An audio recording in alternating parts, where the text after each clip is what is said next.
Hello, TED women, what's up? Not good enough. Hello, TED women, what is up? My name is Maysoon Zayid, and I am not drunk, but the doctor who delivered me was. He cut my mom 6 different times in 6 different directions, suffocating poor little me in the process. As a result, I have cerebral palsy, which means I shake all the time. Look. It's exhausting. I'm like Shakira meets Muhammad Ali. CP is not genetic. It's not a birth defect. You can't catch it. No one put a curse on my mother's uterus, and I didn't get it because my parents are first cousins, which they are. It only happens from accidents, like what happened to me on my birthday. Now, I must warn you, I'm not inspirational. And I don't want anyone in this room to feel bad for me, because at some point in your life, you have dreamt of being disabled. Come on a journey with me. It's Christmas Eve. You're at the mall. You're driving around in circles looking for parking. And what do you see? 16 empty handicap spaces. And you're like, God, can't I just be a little disabled?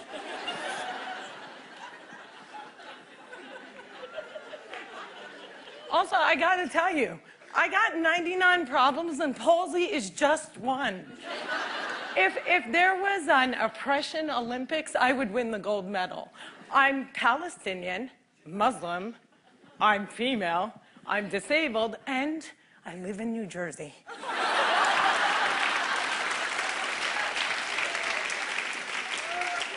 If you don't feel better about yourself, maybe you should. Cliffside Park, New Jersey is my hometown. I have always loved the fact that my hood and my affliction share the same initials. I also love the fact that if I wanted to walk from my house to New York City, I could. A lot of people with CP don't walk. But my parents didn't believe in can't. My father's mantra was, you can do it. Yes, you can. So, if my 3 older sisters were mopping, I was mopping. If my 3 older sisters went to public school, my parents would sue the school system and guarantee that I went too. And if we didn't all get A's, we all got my mother's slipper. My father taught me how to walk when I was 5 years old by placing my heels on his feet and just walking. Another tactic that he used is he would dangle a dollar bill in front of me and have me chase it. My inner stripper was very strong, and by the first day of kindergarten, I was walking like a champ who had been punched 1 too many times. Growing up, there were only 6 Arabs in my town, and they were all my family. Now there are 20 Arabs in town, and they are still all my family. I don't think anyone even noticed we weren't Italian.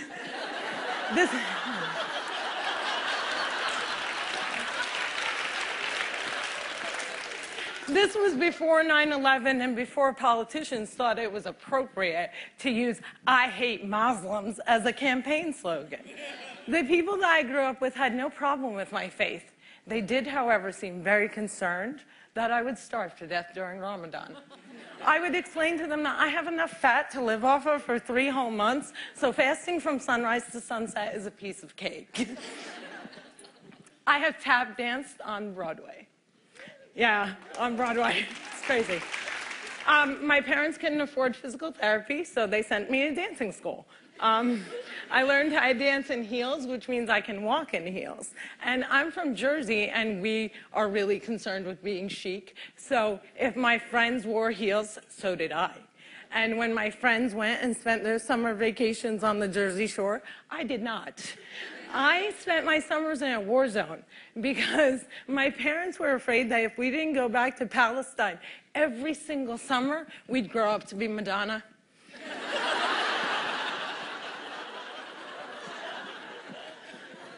Summer vacations often consisted of my father trying to heal me. So I drank deer's milk, I had hot cups on my back, I was dunked in the Dead Sea, and I remember the water burning my eyes and thinking, it's working, it's working. But one miracle cure we did find was yoga. I have to tell you, it's very boring. But before I did yoga, I was a stand-up comedian who can't stand up. And now I can stand on my head. My parents reinforced this notion that I could do anything, that no dream was impossible. And my dream was to be on the daytime soap opera General Hospital. I went to college during affirmative action and got a sweet scholarship to ASU, Arizona State University, because I fit every single quota. I was like the pet lemur of the theater department. Everybody loved me. I did all the less than intelligent kids' homework. I got A's in all of my classes, A's in all of their classes. Every time I did a scene from The Glass Menagerie, my professors would weep. But I never got cast. Finally, my senior year, ASU decided to do a show called They Dance Real Slow in Jackson. It's a play about a girl with CP. I was a girl with CP. So I start shouting from the rooftops, I'm finally going to get part. I have cerebral palsy. Free at last. Free at last. Thank God almighty I'm free at last. I didn't get the part. Sherry Brown got the part. I went racing to the head of the theater department, crying hysterically like someone shot my cat, to ask her why. And she said it was because they didn't think I could do the stunts. I said, excuse me, if I can't do the stunts, neither can the character.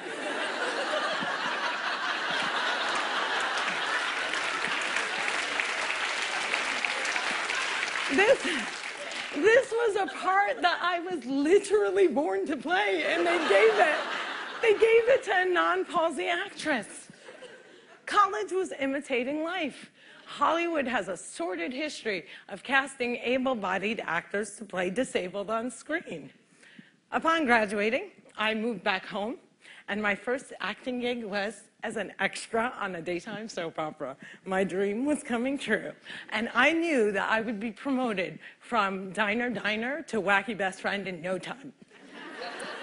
But instead, I remained a glorified piece of furniture that you could only recognize from the back of my head. And it became clear to me that casting directors didn't hire fluffy, ethnic, disabled actors. They only hired perfect people. But there were exceptions to the rule. I grew up watching Whoopi Goldberg, Roseanne Barr, Ellen, and all these women had one thing in common. They were comedians. So I became a comic.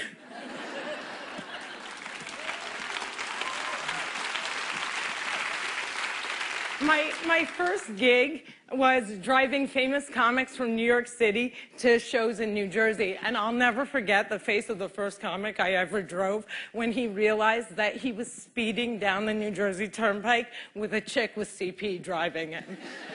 I performed in clubs all over America, and I've also performed in Arabic in the Middle East, uncensored and uncovered.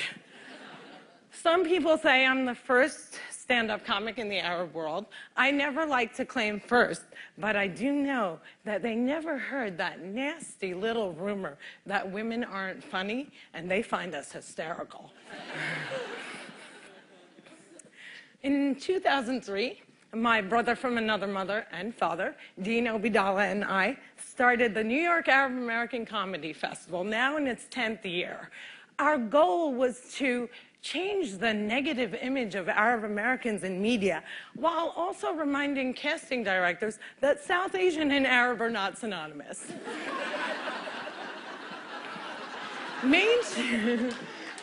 Mainstreaming Arabs was much, much easier than conquering the challenge against the stigma against disability. My big break came in 2010. I was invited to be a guest on the cable news show Countdown with Keith Olbermann. I walked in looking like I was going to the prom, and they shuffle me into a studio and seat me on a spinning rolling chair. So I looked at the stage manager and I'm like, excuse me, can I have another chair? And she looked at me and she went, 5, 4, 3, 2, and we were live, right? So I had to grip onto the anchor's desk so that I wouldn't roll off the screen during the segment. And when the interview was over, I was livid. I had finally gotten my chance and I blew it. And I knew I would never get invited back. But not only did Mr. Oberman invite me back, he made me a full-time contributor, and he taped down my chair.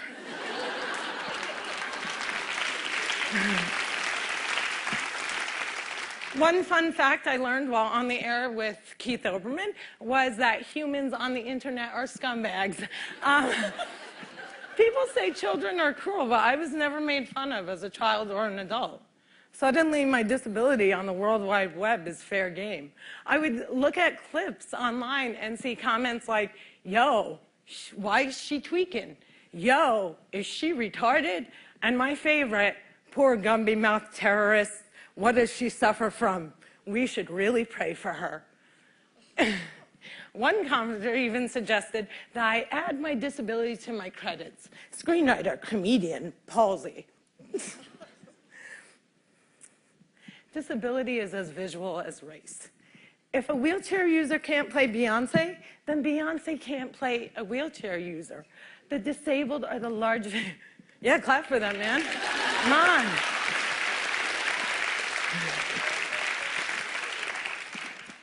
People with disabilities are the largest minority in the world, and we are the most underrepresented in entertainment. The doctor said that I wouldn't walk, but I am here in front of you. However, if I grew up with social media, I don't think I would be. I hope that together we can create more positive images of disability in the media and in everyday life. Perhaps if there were more positive images, it would foster less hate on the internet. Or maybe not. Maybe it still takes a village to teach our children well. My crooked journey has taken me to some very spectacular places. I got to walk the red carpet, flanked by soap divas Susan Lucci and the iconic Lorraine Arbus. I got to act in a movie with Adam Sandler and work with my idol, the amazing Dave Matthews. I toured the world as a headliner on Arabs Gone Wild. I was a delegate representing the great state of New Jersey at the 2008 DNC, and I founded Maysoon's Kids, a charity that hopes to give Palestinian refugee children a sliver of the chance my parents gave me. But the one moment that stands out the most was when I got, before this moment,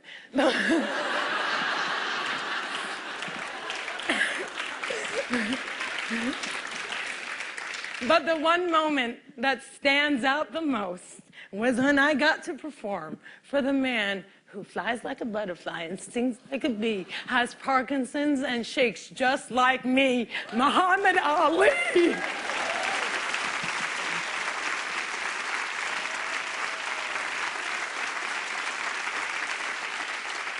It was the only time that my father ever saw me perform live, and I dedicate this talk to his memory. Allah yarhamak yaba. My name is Maysoon Zayid, and if I can, you can.